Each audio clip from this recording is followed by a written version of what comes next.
What is up, people? Welcome back. You got us again this week. Another edition of The Breakdown here on the Loudmouth MMA Podcast Network. I'm your co-host, Max Friedman, Trademark MMA. And it's a beautiful Tuesday here in Chicago, but even more beautiful because I get to stare across the computer screen at my man all the way in the Netherlands, Marcel Dorff. Big Marcel, happy Tuesday, my man. Happy Tuesday, Max. Don't sound too excited over there. Marcel, I got a quick funny story for you. So this morning, I'm a software product manager, and I oh, sorry. Just go. So Marcel just cracked himself up at a joke at him cutting off my story. Nonetheless, just go on. I get on a training for how to manage teams better. So they asked me to participate in this training. It's just like protocol. So I get on there. It's a webinar. It's all people, through dialed in virtually. And the moderator starts, and they're like, okay, no introductions. First activity, design a new tube of toothpaste and why you chose this way. Go. So I'm like, okay, maybe there's a point to this. So they give us a few minutes. We come up with some ideas. And then the person's like, okay, so why did you do that? And then the first volunteer is like, okay, here are my ideas, but how does this relate to managing teams? And the moderator goes, oh, wait, this isn't the natural oral care group? And we're like, no, this is supposed to be the training for managing teams. And they're like, oh, I screwed up big time. I read the wrong prompt. I'm sorry. That's actually awful. That sucks. So I designed some ideas for new toothpaste if you're interested later. Amazing. Yeah, show me.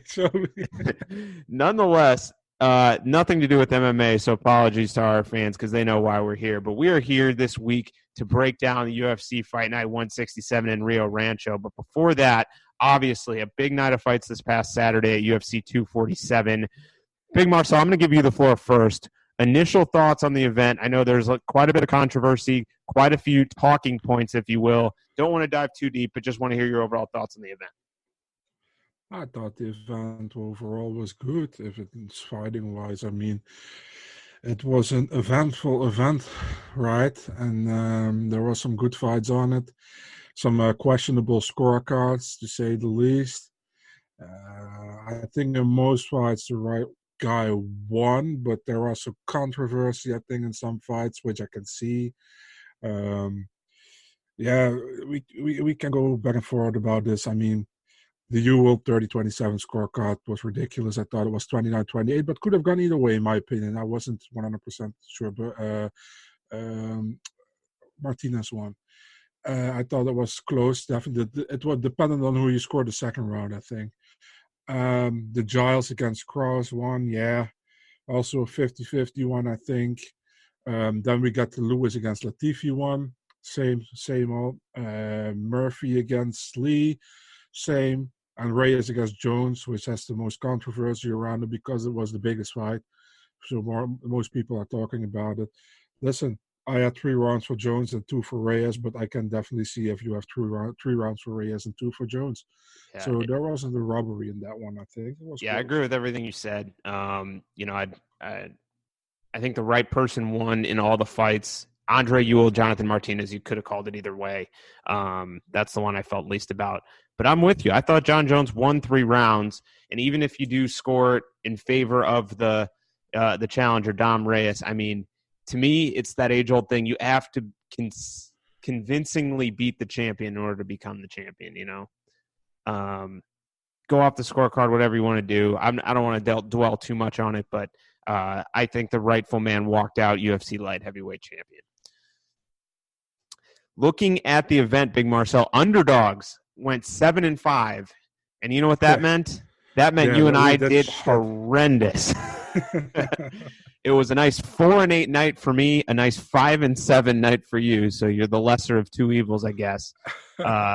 Did pick up an underdog pick with Dan Ige. Nice job. Another very close fight. I think could have gone to Bektik in some eyes, but once again, a very close night of controversial decisions. That was probably the least controversial out of all of those. Props to James Krause for taking that fight on 24 hours notice up a weight class and giving such a valiant effort. He's rightfully getting the praise that he deserves on social media and across the MMA world. Also hit on our lock picks, having both picked one of the champions defending their title. The standings for the year now, 20-15 for my man Big Marcel with 2 bonuses, 3 underdogs, and his 2 of 3 on his lock picks. I'm at 16-19. Woof. Got to get out of the red. 1 bonus, 2 underdogs, and 2 out of 3 on my lock picks. So time to chop that small tree, that lead that you have headed into the 4th event of the year. I got to say, for the record, we both picked James Krause after the fight got announced that he was fighting Trevin Giles. True, and he was by default my underdog pick because he was the only underdog I picked for the whole evening. So yeah,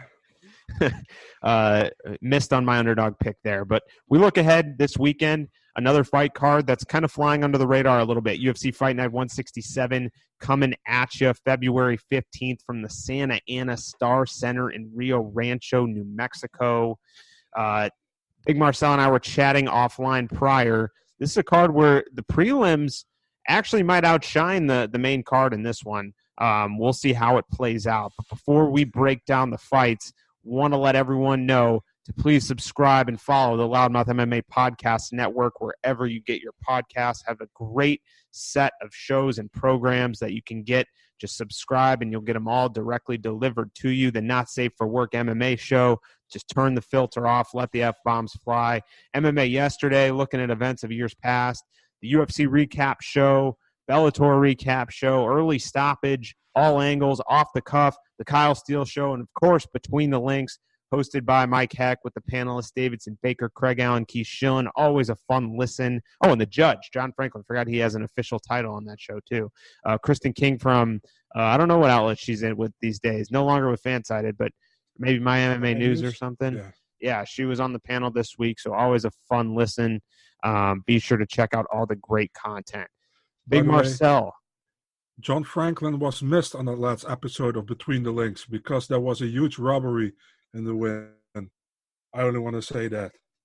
I don't want to give away who won or who. There was a bad robbery. I think the guy, he pretty much felt like Max Griffin was in Fortaleza again for some reason. Yeah. Or that you saw. Yeah. Or could even have felt like Raulian Paiva in Australia when he took on Kai Kara-France. How about that transition, Big Marcel? Crazy, man. But I didn't thought that was a robbery, but that was a very controversial decision. So that's why I didn't take that one. But did you saw Between the Links? Not yet. Okay, I did. So you're already. I pretty much gave it away to you, I think. But well, I can already figure out who's getting robbed by the tone in your voice. But hey, maybe not all our listeners listen to Between the Links, so go ahead and check that out. Find out who gets robbed. Share your thoughts with Big Marcel on Twitter after. All right, no more messing around. We kick things off UFC Rio Rancho prelims in the flyweight division with Mark De La Rosa taking on Raulian Paiva, as you saw with my sad attempt at a transition earlier. De La Rosa is number 13 in the rankings. Paiva is 14. De La Rosa, the plus 175 underdog. Raulian Paiva, the minus 210 favorite. And I think I can speak for both of us here, Big Marcel. We were thrilled to see Raulian Paiva get another UFC opportunity. I mean, the guy's 18-3, but 0-2 in the UFC does not really do it justice. The really controversial loss to Kai Kara-France, and then his last fight stopped via a cut against Rogerio Bontorin, and that was a back-and-forth battle before it was stopped. Only 24.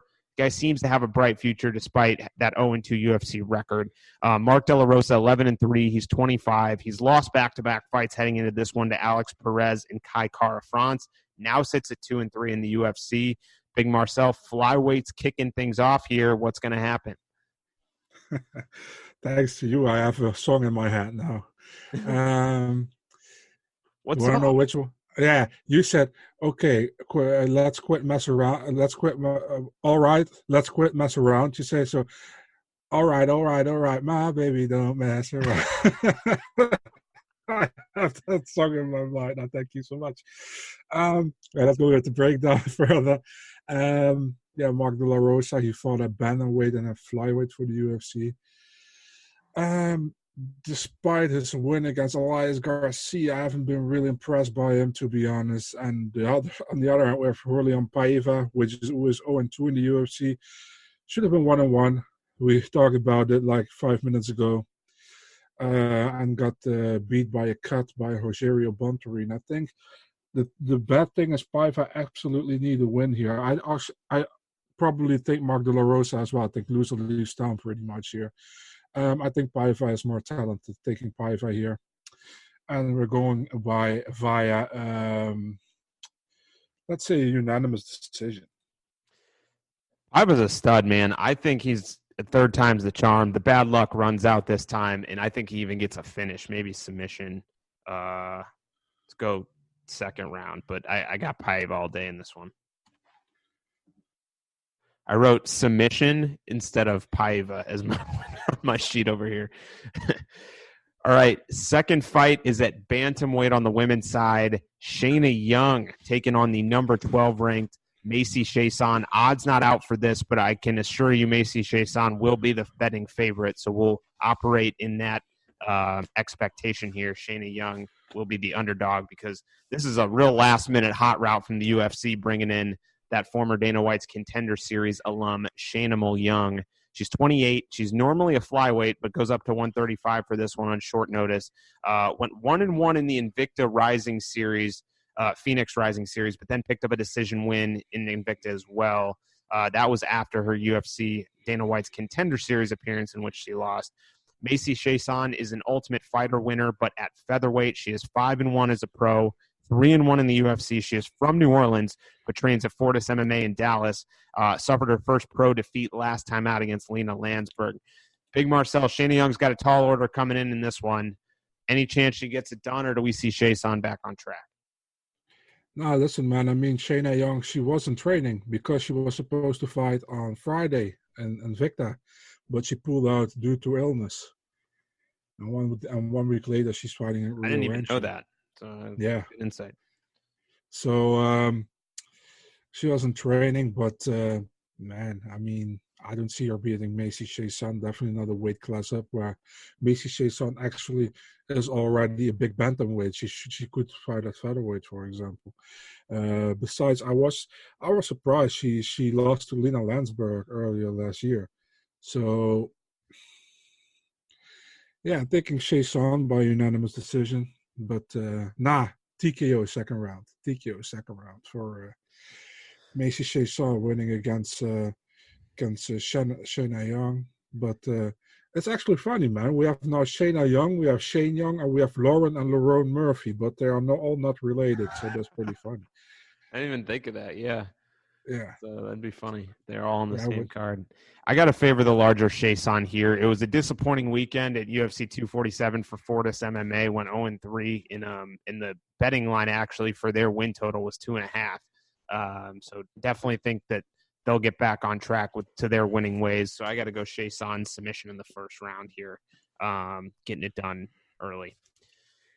All right, headlining the early prelims is perhaps one of the best fights on the card. Really fun bantamweight fight here between Casey Kenny and Merab Dvalishvili. Dvalishvili is the -165 favorite. The number 15 ranked Casey Kenny is +145 as a betting underdog.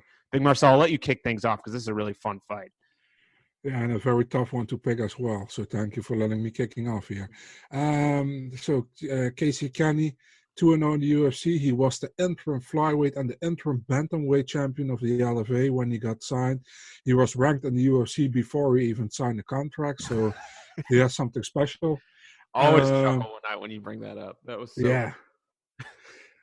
He beat Ray Borg in his debut in a fight which I think Ray Borg won, but besides that, he did very well against Manny Bermudez in his second fight.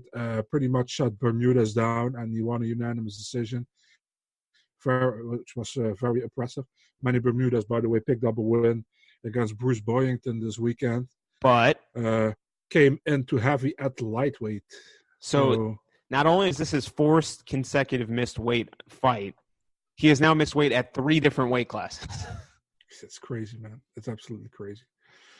So, Casey Kenny, he fought Merab Dvalishvili, who was 2-2 in the UFC, and in my opinion is 4-0 in the UFC.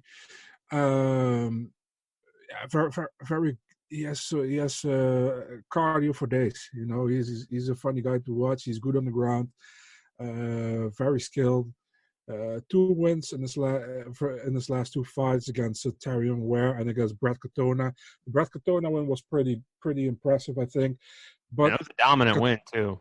yeah, Katona got cut yesterday, which is complete. Have you completely awful. confirmed that? Because I Yeah, saw Aaron Bronstedt confirmed it.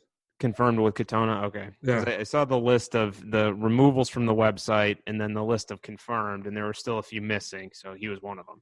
Yeah, I think it's an awful cut, by the way. But yeah, what can you do, right?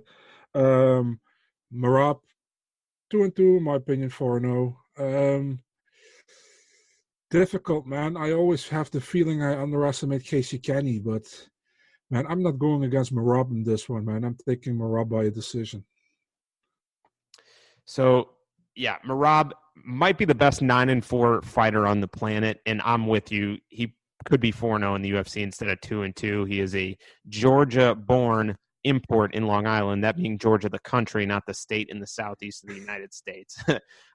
Casey Kenny, 13-1. That lone loss, 2017 Dana White Contender Series, controversial loss to Adam Antolin at flyweight. Training at Rise Combat Sports in Arizona. Merab just has a crazy pace and great offense, and although he's a bit wild, I just like him in this spot with his offense to get it done. I think Merab Dvalishvili, unanimous decision as well.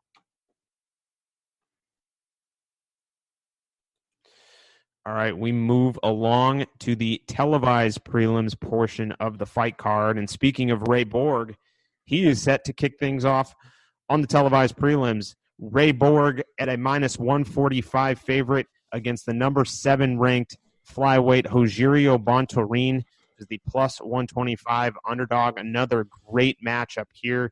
Big Marcel, this is at 125, I believe, correct? Yeah. So Borg back down to 125. He is a New Mexico native, so he gets the slot here in front of his home state. He's 12-4 as a pro, 6-4 in the UFC. But to me, it kind of feels like he has a better record than 6-4. Wouldn't you agree, Big Marcel? It doesn't feel like he's a 6-4. No, but that's probably also because I think he did a loss to Casey Kenny last time on. It should have been 7-3. So, yeah, he has some losses on his record, but I think if you look at this record as well, he has wins over Jussier Formiga, which arguably is his biggest win in the UFC. And that was a close fight too. It could have gone in favor of Formiga. Yeah. He's just a good fighter, man. I mean, he's a top 5 fighter for some time, in my opinion. He got out of the rankings because he went to bantamweight. But in my personal rankings, he's still in top 5 or top 6 in the division. Yeah. Bontorin, 2-0 in the UFC, and most recently had that great fight with Raulian Paiva stopped for a cut, so he was awarded the TKO win. 16-1, 27 years old. His lone UFC loss is to his lone career professional loss is to UFC vet Michinori Tanaka. Big Marcel, Borg, Bontorin. How do you see this one going? Yeah, we all know Ray Borg. His wrestling is good, very good. His stand-up is also good, but I think he relies more on his wrestling all the time, and he's a good fighter. If you go to the other hand, Rogerio Bontorin, he got that UFC contract of that Contender Series in Brazil. Then he won a split decision at home against Bibulatov in a fight that he didn't want, in my opinion. And then a fight against, that was, by the way, the same card where Griffin got robbed against Alves, just to make clear. Then Paiva, solid performance, man. It was a very fun fight until it got stopped by a cut, which came because of a good, something good Rogerio Bontorin landed on Paiva. So kudos to him for that. That's a solid win. Do I see him win against Borg? I don't think so. I think Borg is a very, has more experience inside the octagon. I still think we haven't seen the full arsenal of Rogerio Bontorin, but I still think Borg is a top 5, top 6 fighter, man. And I think Bontorin is still not at that level as Borg has. I can be wrong, but we will see it on Saturday. But UFC, thanks for fucking up those cards and putting all the great fights on the prelims, because people here in Europe really appreciated that we can see the best fights early on. Thank you so much for that. I can't tell if I think it's like a two-pronged thanks right there, Big Marcel. It sounds like you're actually excited that they're early on, but at the same time, you feel the disrespect towards some of the fighters for not being on the main card. It is, man. I mean, I'm happy for the people here watching that that probably the best matchups are in the prelims. For me personally, I like them later because I like to watch at night. So that would be no problem for me. But I will have more difficulties to keep my eyes open at the main card than I have in the preliminary card this time. And it's not the first time this year. There's a total fuck up with how they are lining up the bout orders on these cards lately, man. I don't know what's up with the UFC. Maybe Dana White is drunk or something, or the other guys who are making these cards, man. I mean, you have Ray Borg, which has been a contender for years at flyweight. You have Bontorin, who is ranked. You put them on the preliminary card, and a bunch of non-ranked fighters, you put them on the main card. It's just stupid. They're just hoping for one-punch knockouts on the main card. And if that doesn't happen, you get a very boring decision. Well, you could have a very entertaining flyweight fight on the main card. And I also saw for the UFC Brazil card, they have Formiga against Moreno on the prelims as well, man. I mean, come on. Oh, that's atrocious. That could be fight of the night right there. Exactly. Maybe they changed it now, but it wasn't the prelims, so I don't know. And then, for example, that one is on the prelims, and the Silva against what's the name of the Czech again that got signed on Friday? What? Oh, who? The Czech fighter who got signed. David Dvorak. Yeah, Dvorak against Silva. That's on the main card. I mean, how can that be on the main card and another be on the prelim card? Why? Because Silva is friends with Henry Cejudo? Come on, man. When you said the Czech, I thought you were saying, who got signed Friday? Go check. Go check and see. No. The Czech. Yeah, sorry, man. I have an accent. So, yeah, my apologies. All right. I got Borg unanimous decision. I'm kind of surprised he's not on the main card, too, given he's from New Mexico and has a big following as well. The funny thing is, on the UFC website, he is on the main card. But the UFC showed the bout order on the broadcast last Saturday, and then there was Devin Clark against Deacon Townsend was on the main card. So yeah, I don't know. Yeah, and you know what? We go off our source of truth, who is our good friend MMA Form Guide, always has the bout orders correct, as well as the times in your time zone. So you want to know exactly when this card starts, early prelims, mid prelims, main card. Go check out MMA Form Guide on Twitter, just how it sounds. This next fight is at lightweight. We got Jim Miller taking on Scott Hot Sauce Holtzman. Holtzman is the minus 130 favorite. Jim Miller plus 110 is the betting underdog. Big Marcel, you know what I noticed? Jim Miller's nickname online is A10. Since when is that the thing? Is that new? When did he declare that his nickname? That since like 4 or 5 fights, because somebody said he doesn't have a nickname, and then he said I want with A10 or something. Buffer says always A10 now as well. Oh, okay. So Miller's been in the UFC since 2008 and enters this one off back-to-back wins over Clay Guida and Jason Gonzalez and has won 3 of 4 fights overall. Meanwhile, the Tennessee-born but Arizona-trained Scott Holtzman is 36. He is 13-3 as a pro, 6-3 in the UFC, and enters this one off a win over Dong Yun Ma. Had a good interview with our good friend John Hyanko, JHK MMA, so go check that out over at Kumite TV. Big Marcel, I'm taking the reins here. Scott Holtzman does well when he's the more raw, talented fighter and athletic fighter. And I know you're big on him, but Jim Miller is too skilled in this fight. I think he can beat a lot of guys in the division outside the rankings. Scott Holtzman is one of them. Jim Miller's going to TKO Scott Holtzman. You heard it here first. He's my underdog pick of the evening, too. Jim Miller, baby, getting it done in UFC Rio Rancho. Give me the dog. Ring the upset alert bell. All right, floor is yours. So Max said you already for us is probably also the only place you will hear it. Yeah, I mean, I love Jim Miller, but I think his time is pretty past, to be honest. I really like him. He's a great guy. He's a veteran of the sport. But I think Scott Holtzman puts him away, man. TKO in the second round. If Miller can't get it to the ground, I don't think he will finish Holtzman, and I think Holtzman will be too much of a deal for him to put him away. Definitely not a TKO, like you said. I would be surprised, honestly. I think he can submit Holtzman if he wants. But, man, I'm taking Holtzman second round TKO. I'm still, how do you say that? Surprised how easily he dismantled Alan Patrick, man. That was still one of the most impressive wins, probably his most impressive UFC performance. Definitely. Yeah. All right. The UFC stacking the deck with the New Mexico natives because we got more and more coming up next. John Dodson, currently sitting at number 13 in the bantamweight rankings. Kind of surprised he's still in the rankings.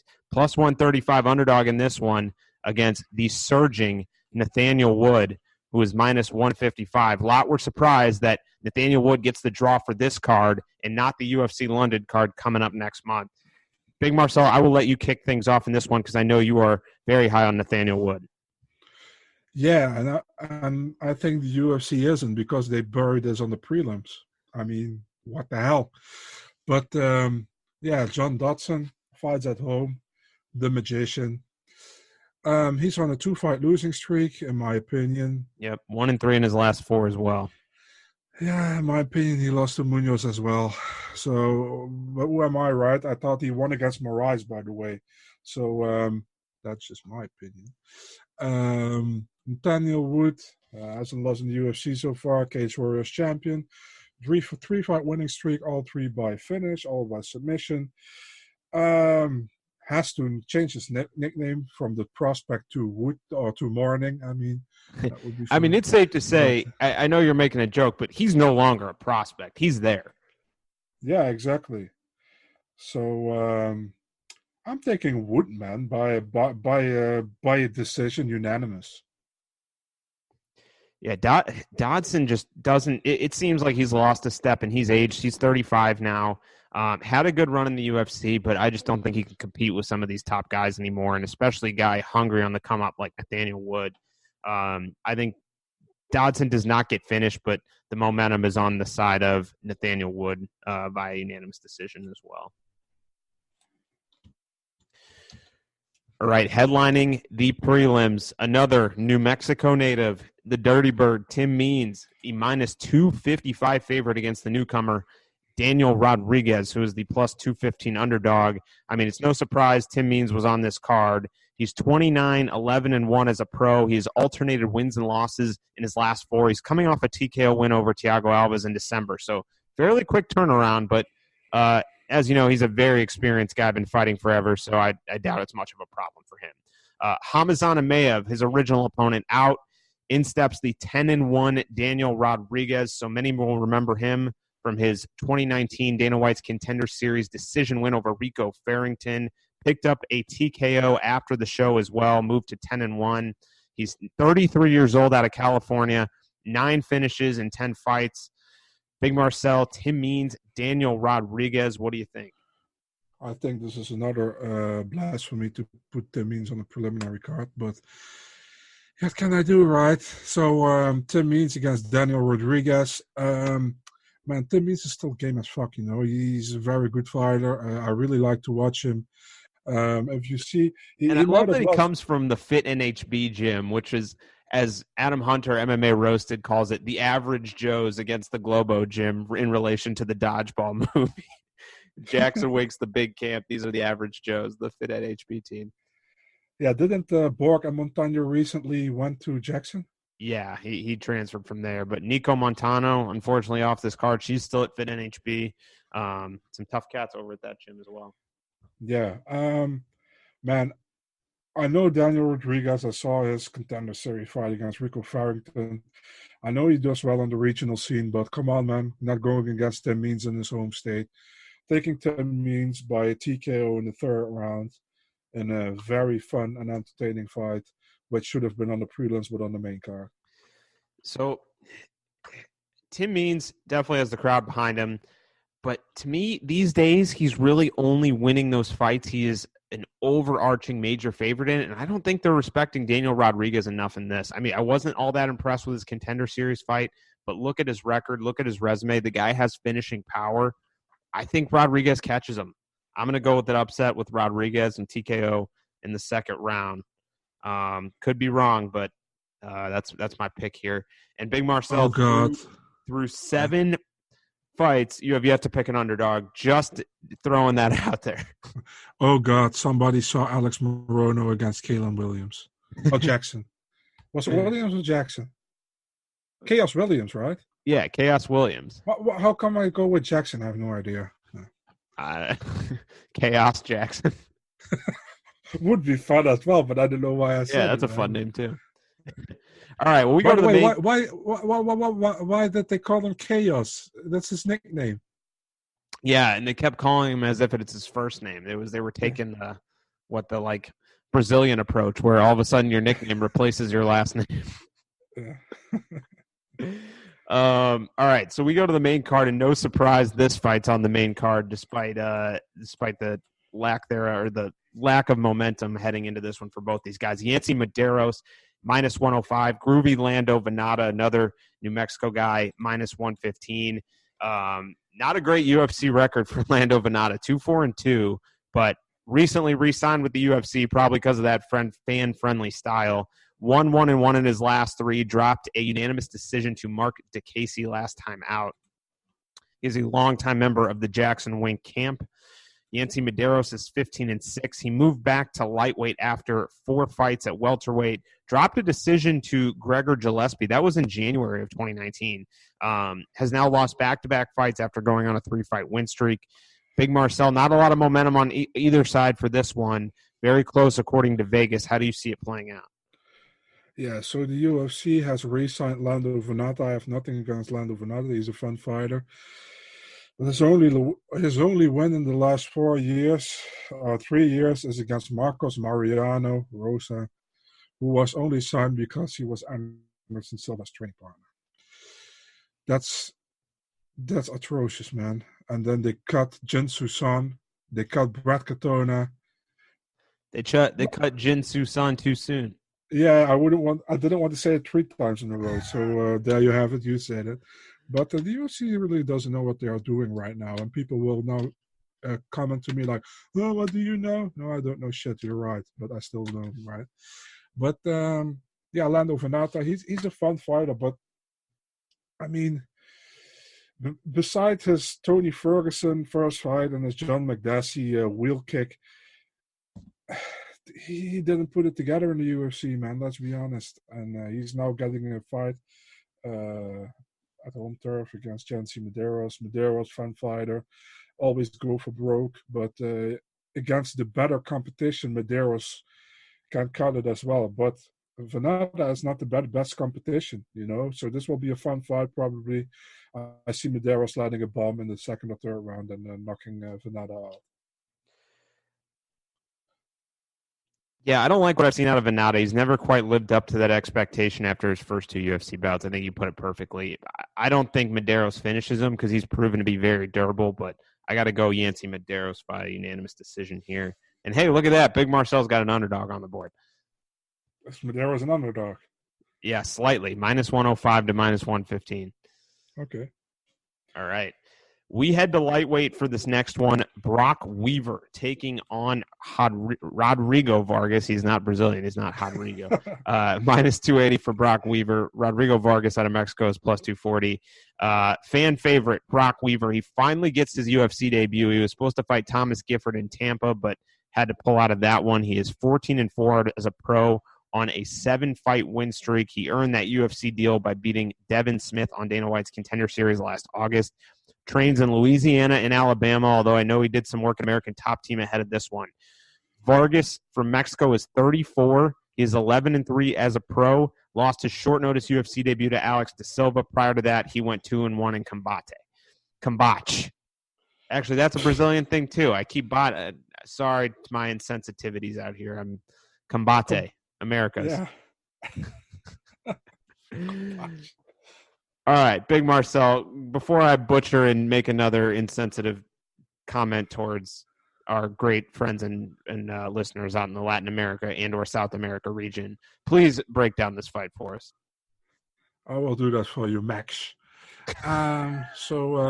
Rodrigo Vargas, one fight in the UFC so far, lost to Alex Leco Silva. Brock Weaver. The thing with Brock Weaver is he got a lot of hype behind him, but I don't know, man. I think this is a fight he can win, because I don't really see anything really big in Kazula Vargas myself. So this is a fight which is probably made for Brock Weaver to shine, I think. Will he do it? I don't know, man. I've seen some fights from Brock Weaver which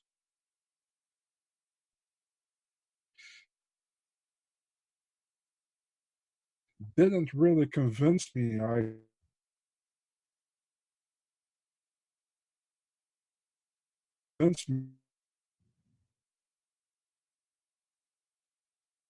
Did I lose my illustrious co? So yeah, we're going with Brock Weaver for yes, but no, you didn't lose. You didn't lose your illustrious co-host. But why do I call myself your illustrious co-host? I was just saying what you said. But Brock Weaver, split decision, man. Vargas won't go quietly, but I think Weaver grinds out a win in this one, and Vargas is ultimately bounced from the UFC after being in the ever-crowded UFC lightweight division. He can go ahead and join his countryman Hector Aldana on the UFC unemployment line. I was thinking about it, man. I knew you was going to say it. Yeah. Guys should never have been in the UFC to begin with, but hey, who am I to judge? Okay. Max Friedman. Next fight, we got some ranked. Or should I say Joe Salas? Ranked flyweights here. Number 12 ranked Montana De La Rosa at the minus 170 betting line, taking on the number 13 ranked Mara Romero Borella plus 150. And she is Italian. You know what, Big Marcel, before I break the fight down or before I introduce the fighters, funny story, more along the lines of my insensitivity towards South American culture. A new guy came to my gym. He came from the Atos, illustrious Atos gym in San Diego, and his name is Lorenzo. And because he has an accent and he's tall and dark hair, I assumed he was Brazilian, and I started calling him Lorenzo. And so then finally he's like, "Why do you keep calling me that?" I'm like, "What are you talking about?" He goes, "My name is Lorenzo." And I was like, oh, sorry, did I mispronounce it? He goes, "Yeah, I'm Italian, not Brazilian." It's like, oh, it's Rafael Lovato all over again. Yeah.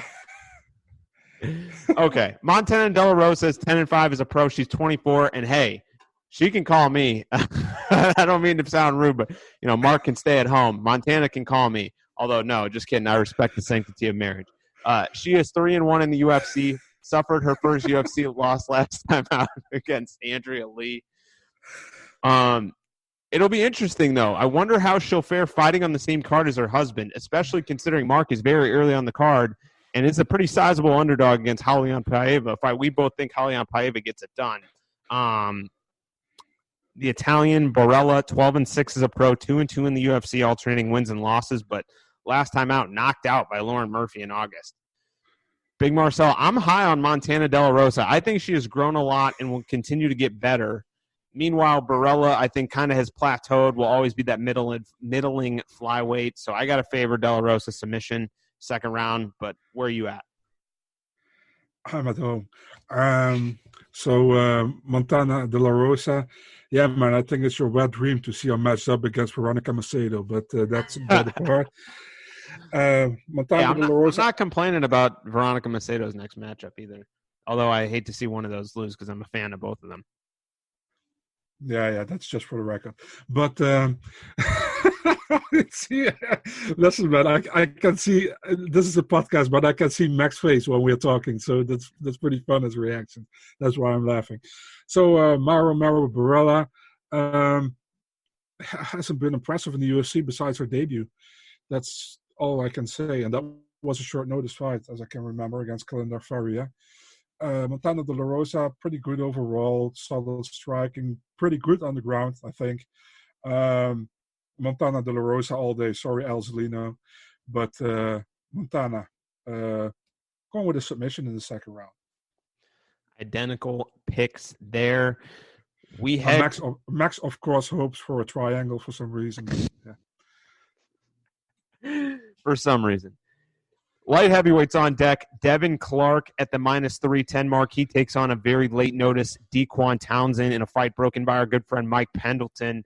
Devin Clark's the minus 310 favorite. Daquan Townsend is plus 255 as the underdog. And no surprise that Devin Clark, Jackson Wink guy, big following in Albuquerque, he's on this card. Although from South Dakota, so he's that import in Jackson Wink in Albuquerque. Big Marcel, I'll let you handle the introductions here for these two fighters. That's very kind of you. So Devin Clark, he trains at Jackson Wink. He is a guy who is just not in the top 15. He's around top 20, I think. Doesn't do that bad. I think he had a pretty good fight with Ryan Spann until he got the finish by a guillotine choke in the second round. He defeated Darko Stosic against all odds. I think he was a big underdog in that fight, or not? It was small. I think it was like. He was definitely an underdog. I think he was in the plus 100 somewhere. But okay, then okay.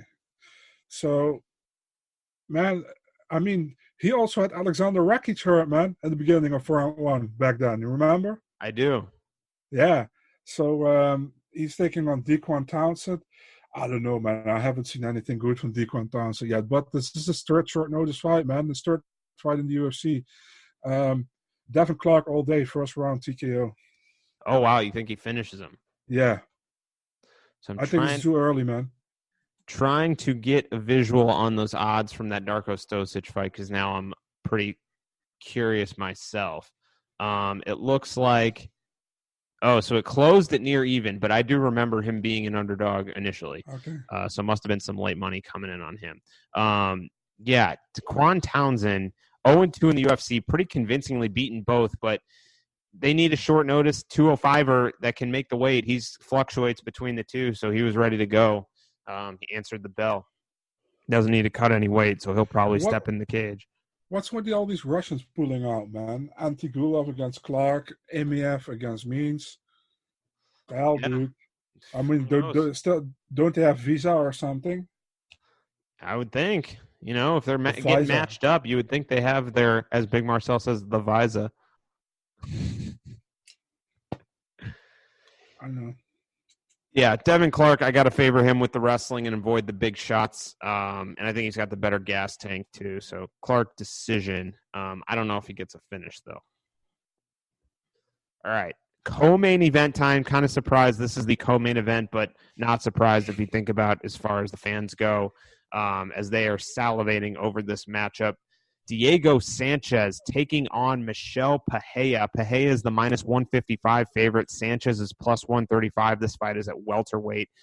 Diego Sanchez's contract expired after his last fight, but given this matchup, it is indication that he has re-upped and now gets a home state fight against a very wild Brazilian. He's 38. He won the Ultimate Fighter 1 back in 2005, and he's been with the UFC ever since. Just saw a funny tweet from from the great Aaron Bronstetter, said that actually Juan Espino, the winner of the last season of The Ultimate Fighter, is older than Diego Sanchez, the winner of the first season of The Ultimate Fighter, 28 seasons prior. It's kind of funny. Last time out, took a loss to Michael Chiesa via decision. Pretty one-sided loss there. That halted his back-to-back win streak over Craig White and Mickey Gall. Michel Pereira signed in 2018 off probably an internet viral highlight reel. Starched Danny Roberts in his UFC debut. That was impressive, but a very lackluster decision loss to Tristan Connolly last time out. Was supposed to fight Sergey Handashkov in a fight that I believe was broken by our good friends over at MMA DNA. Yes, what's up? Also, speaking of fights all right, we'll get to this later.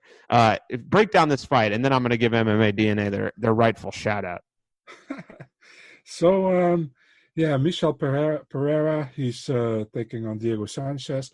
He got a great debut against Danny Roberts, or how my co-host would say, Danny Roberts, via flying knee and a punch in the first round. Then he took on Tristan Connolly. Tristan Connolly took the fight on like 4 days' notice, and Pereira completely gassed himself out in the first round, and got pretty much beat him on in the late second and third round.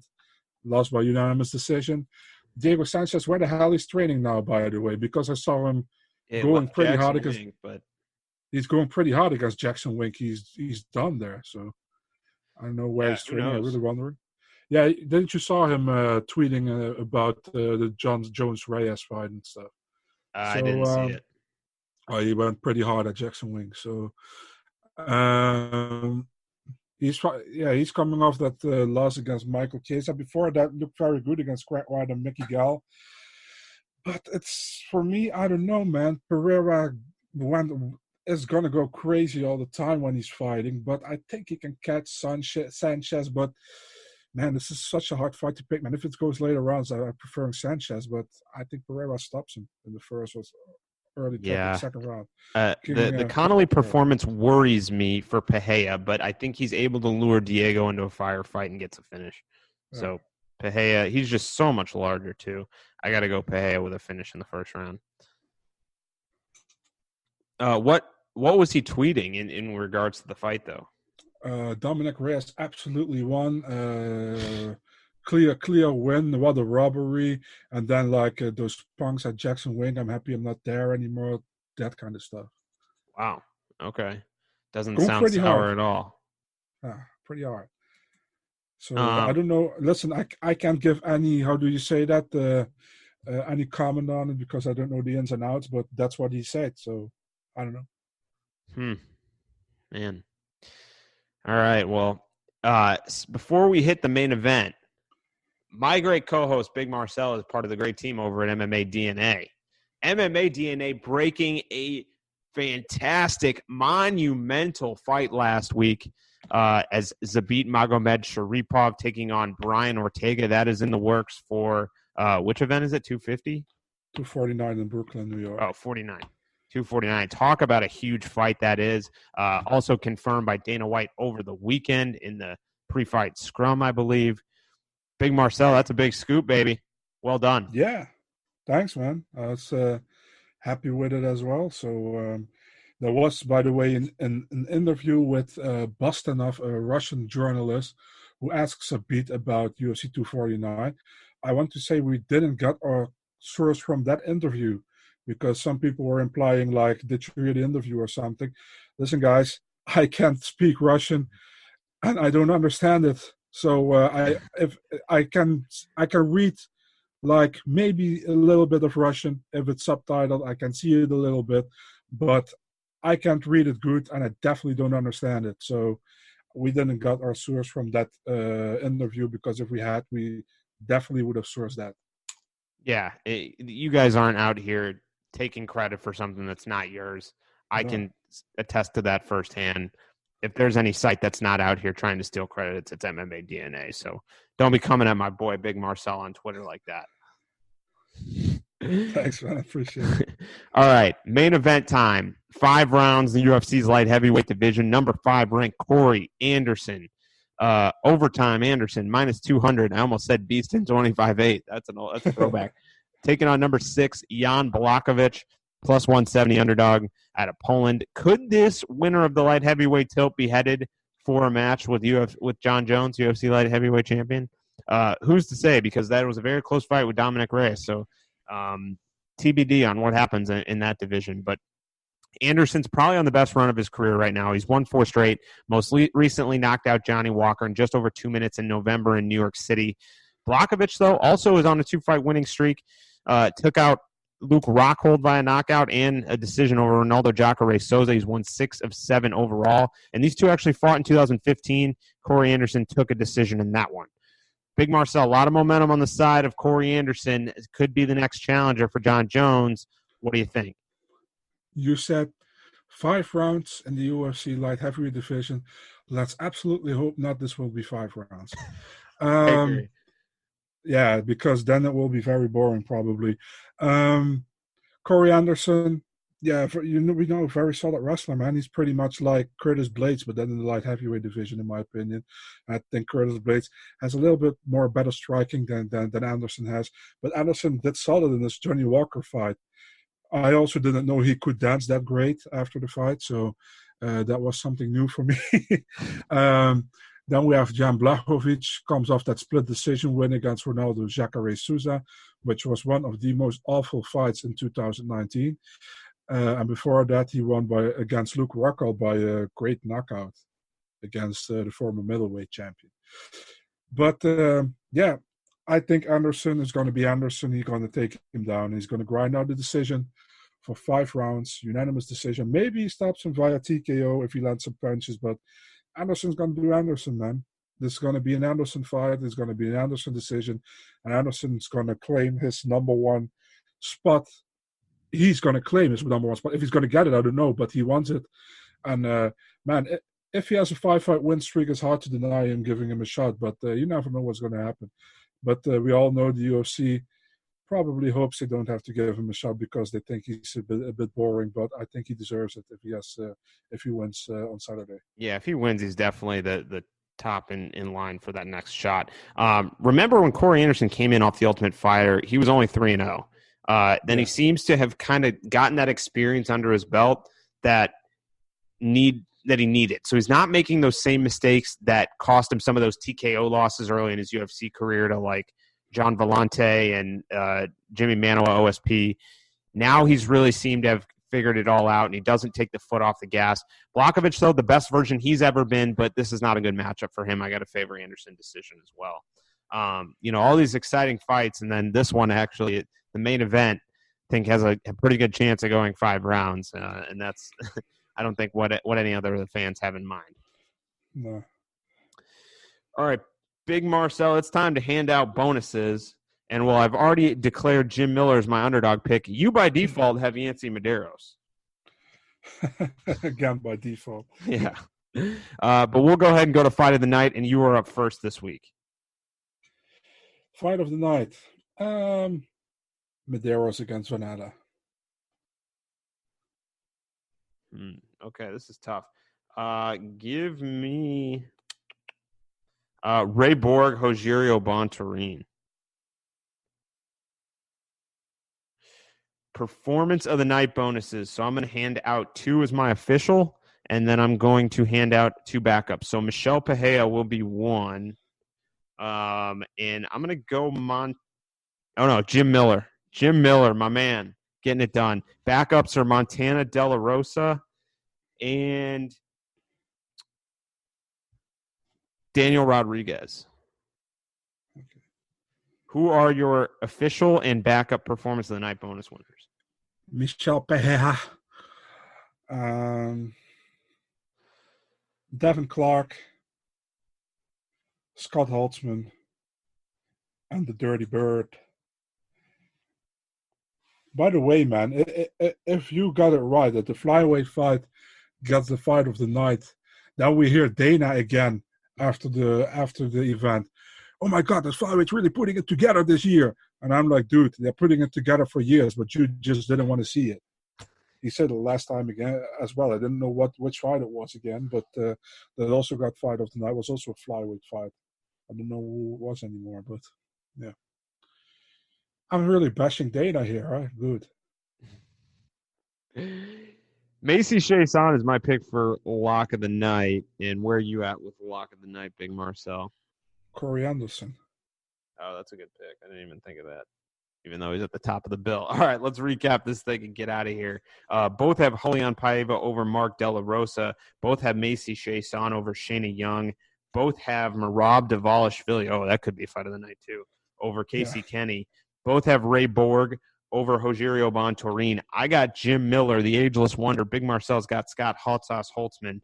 Both have Nathaniel Wood over John Dodson. I'm taking the newcomer Daniel Rodriguez to get an upset. Big Marcel's got Tim Means in his home state. Both taking Yancy Medeiros over Orlando Venata. Both have Brock Weaver over Kazula Vargas. Both have Montana De La Rosa over Mero Romero Barella. Both have Devin Clark over Dequan Townsend. Both have Michel Pereira over Diego Sanchez. And both have Corey Anderson over Jan Blachowicz. My pick for fight of the night are the flyweights, Borg and Bontorin. Big Marcel's going Medeiros and Venata. Performance of the night bonuses. My official winners are going to be Michel Pereira and Jim Miller, with Montana De La Rosa and Daniel Rodriguez in my backup if there's no fight of the night. Big Marcel's going Pereira and Devin Clark, with Scott Holtzman and Tim Means as his backup. Underdog of the night. Can I change the Clark with the Holtzman? Yeah. Okay. Beautiful. Not too late, Big Marcel. I'm never too late. That's not true. It's just too little too late. Oh my God, he's going to sing now. Underdog pick of the night. You heard it here. Jim Miller's getting it done over Scott Holtzman. Big Marcel's going with Yancy Medeiros, his only underdog on the card. Lock of the night for me is Macy Chiasson. Big Marcel's going Corey Anderson. UFC Rio Rancho, Big Marcel. Before we get out of here, what's the final word? I don't have anything to say, actually. I'm sorry, man. Yeah, just enjoy the fights, guys. I mean, the prelims are better than the main card, so that's all I have to say. Heck of a fight next weekend in Auckland as well. So excited about that card too. Me too, man. Me too. Although no replacement for Tyson Pedro, was there, against Vinicius? No. No, when Pedro got how do you say that? Got injured. They pulled Mamute from the card. Oh, that's too bad. Yeah. But we got Angela Hill on the card. Yeah. Again, short notice fight against Loma Luke Boonme. That's a fight I'm really looking forward to. That's Luke Boonme. Fun. Yeah, Luke Boonme. That's a stylistically fun matchup, I think. So, but why are we talking about next week? I'm sorry, guys. I'm sorry. I don't know. I just clicked on the page. All right. Well, thank you, everyone, for tuning in this week. UFC Rio Rancho. We will be back next week for UFC Auckland.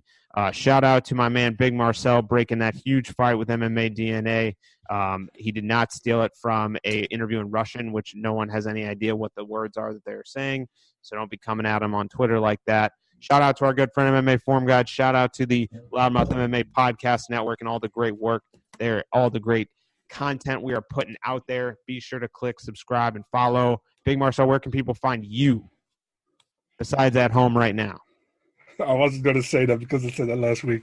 On your mail route as well. Okay, whatever you want. They can find me on Twitter, Big Marcel24, on Instagram, and they can find the MMA DNA stuff on MMADNA.nl, Instagram, Twitter, and Facebook. Give them a follow as always. Find me on Twitter, Trademark MMA. Thanks to everyone for tuning in, and we will catch you next time.